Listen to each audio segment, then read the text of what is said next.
안녕하세요. 계속 이어나가보도록 하겠습니다. 재활 5장이 응사시 이 앞에 이 앞부분에 보면 그런 내용을 얘기했죠. 외부의 자연에서 음량을 나누는 이 방식대로 죄송합니다. 음량을 나누는 이 방식대로 인체에 대입했습니다.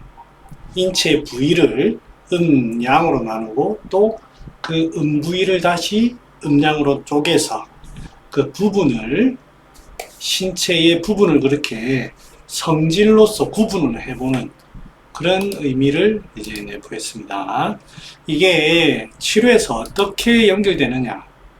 치료에 연결 안 될 수도 있어요. 하지만 사고, 동량적인 어떤 인체를 바라보는 사고, 동량적인 그 물질을 바라보는 사고, 이거를 익히는 겁니다.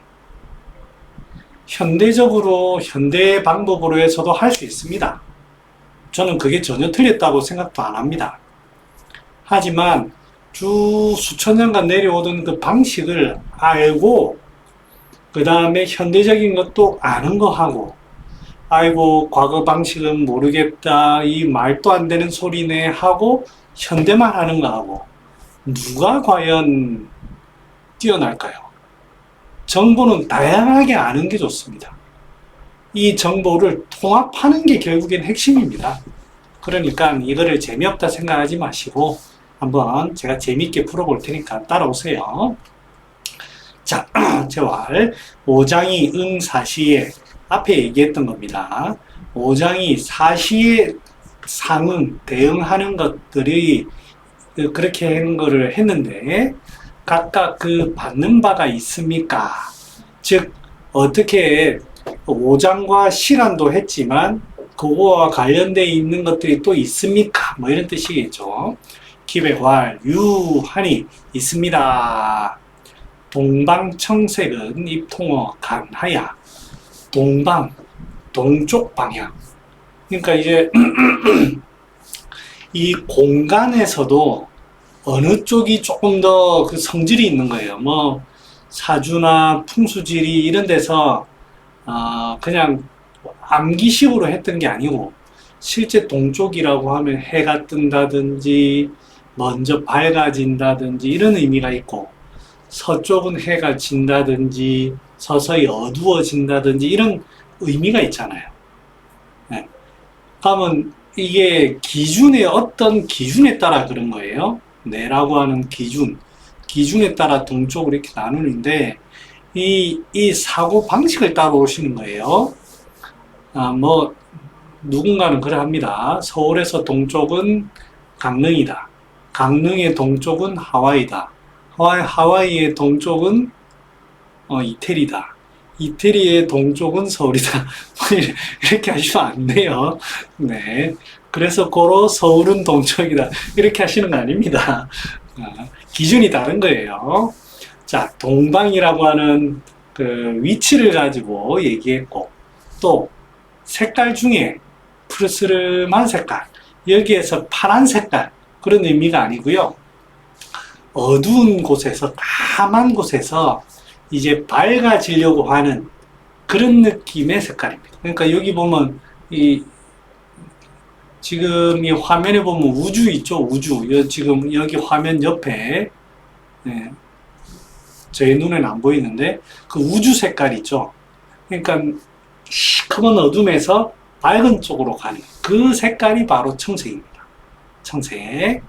동방 청색은, 이 청색이라는 것도 색깔로 따지면 뭔가 어둠에서 환한 곳으로 가는 그 의미죠. 뭔가 환해지는, 동쪽도 해가 어두운 곳에서 빨리 환해지는 그런 의미고, 그게 입통어 간이라 들어가서 우리 인체로 들어가서 간에 소통되는데, 간과 통하는데, 이 간이라는 것은 개규어 목하고 눈에 그 구멍을 열고 있고, 그러니까 이 눈이라는 걸 잘 보면 눈이 깜빡깜빡 움직이기도 하고, 바삐 움직이고, 이렇게 쏘아보기도 하고, 이런 이미지, 이런 움직임이 밝아지고, 활동적이고, 이런 것들이 비슷한 거예요. 동방의 느낌과, 청색의 느낌과, 간의 느낌과, 눈의 느낌이 비슷한 거예요. 자, 이제 누군가는 그렇게 얘기할 수 있습니다. 자연이 그런 거 하고, 인체가 그런 거 하고, 어떻게 매칭이 되느냐. 논리가 다르다. 판의 논리가 달라서 이거는 잘못됐다. 라고 합니다.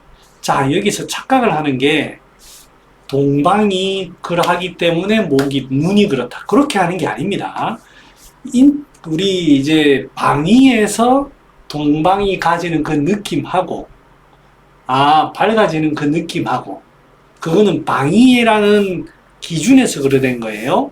그 다음에 색깔이라는 기준에서 나누는 거예요. 청색이라는 그 기준. 그 다음에 오장육부 중에 장부 중에 그 느낌 중에 그 기준.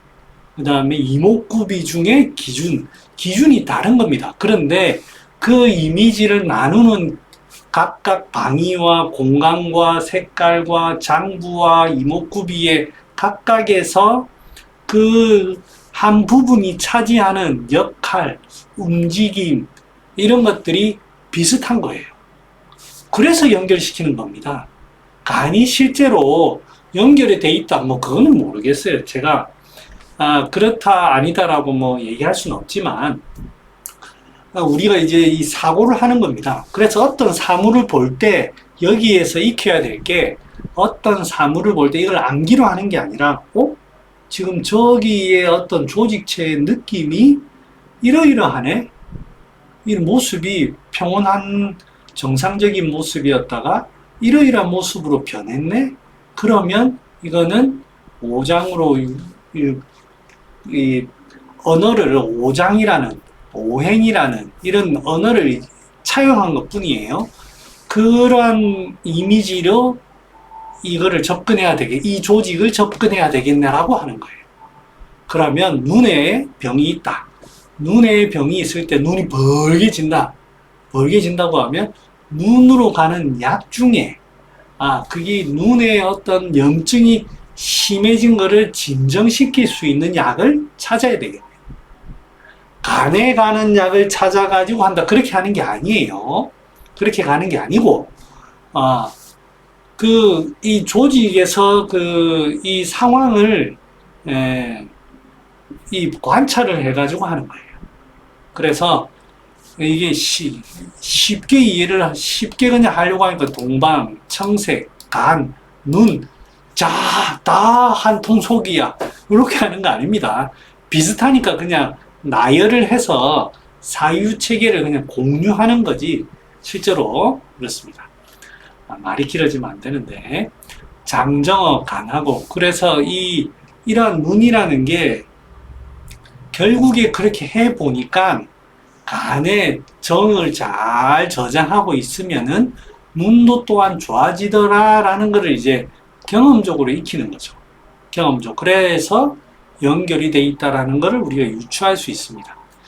그 다음에 기병은 발경해하고, 그 경해라는 게 경이 깜짝 놀라고 말이 깜짝 놀라듯이 말이 어떻게 깜짝 놀랍니까? 이 이렇게 하잖아요. 갑자기 눈이 갑자기 이렇게 하는 것처럼 눈이 죄송합니다. 갑자기 사람이 깜짝 놀라듯이 간질병이라든지 이렇게 하는 것도 간이 그런 느낌이 비슷한 거예요. 마치 갑자기 확 밝아지는, 갑자기 해가 확 뜨는 그런 서서히 떠야 되는데 갑자기 그래 되는 이런 느낌. 갑자기 눈에서 염증이 막 나가지고 벌겋게 돼가지고 진물이 부분 이런 거랑 비슷한 거예요. 그래서 이제 경해라는 게 다른 데는 놀래는 병이 없냐? 놀래는 병이 있죠. 담이라든지 심장이라든지 그런 놀래는 병이 있는데 여기에서는 간의 느낌으로 나타난다는 걸 의미합니다. 그 다음에 기미는 산이요. 이 새콤한 맛 여러분 잘 보시면 새콤한 맛이 톡 쏘는 자극도 되고요. 새콤해서 수렴시키는 느낌도 있습니다. 그 두 가지 의미가 다 있습니다. 수렴도 시키면서 자극을 탁 주는. 그러니까 이 느낌이 겨울에 차가운 곳에서 이렇게 움츠려 있다가 따뜻해지면서 봄에 새싹이 쏙 나오는 요거랑 비슷한 거예요, 이미지가. 그래서 그 맛을 산미라고 합니다. 그래서 산미는 산미가 들어가는 그런 약들은 단순히 수렴만 시키는 것도 아니고 자극을 줘서 소통도 시켜주는 그런 의미가 있습니다. 기류는 초목이요. 그래서 이 풀, 나무 이런 것들이 이미지가 비슷합니다. 그 안에. 그래서 그런 자연들을 자꾸 관찰하다 보면 인체를 보는 그런 이 시야가 넓어집니다. 인체를 보는 시야가. 기축은 개요. 개, 닭. 나중에 한번 보여드리겠습니다. 기곡은 메기요, 보리요.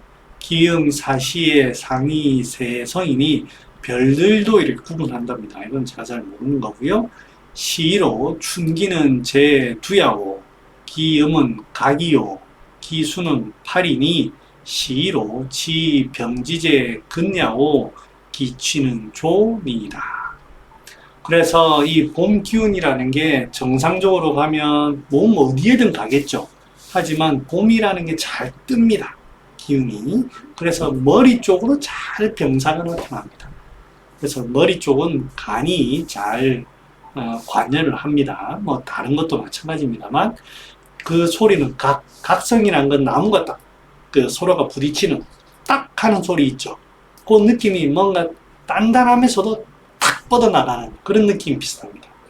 그 다음 기수는 팔이요. 팔이 그렇답니다. 그 다음에 기수는 팔이니 시로 병이 근육도 그렇습니다. 힘줄이라는 것도 힘은 딱 근육의 힘은 응축에 있다가 쫙 쓰는 그런 느낌이잖아요. 그래서 이 근육도 거기에 해당되고요. 기취는 조락, 비린내, 비린내, 그게 해당된다고 합니다. 자, 이 닭이 보면 웃깁니다. 이 동영상을 찾았는데 목이 이 닭만 그런 게 아니라고 하더라고요. 이렇게 해도 시야를 한 곳으로 딱 고정하는 그런 게 있습니다. 두풍증에 제가 응용합니다. 두풍증에. 자, 그 얘기는 다음 시간에 조금 더 이어가도록 하겠습니다.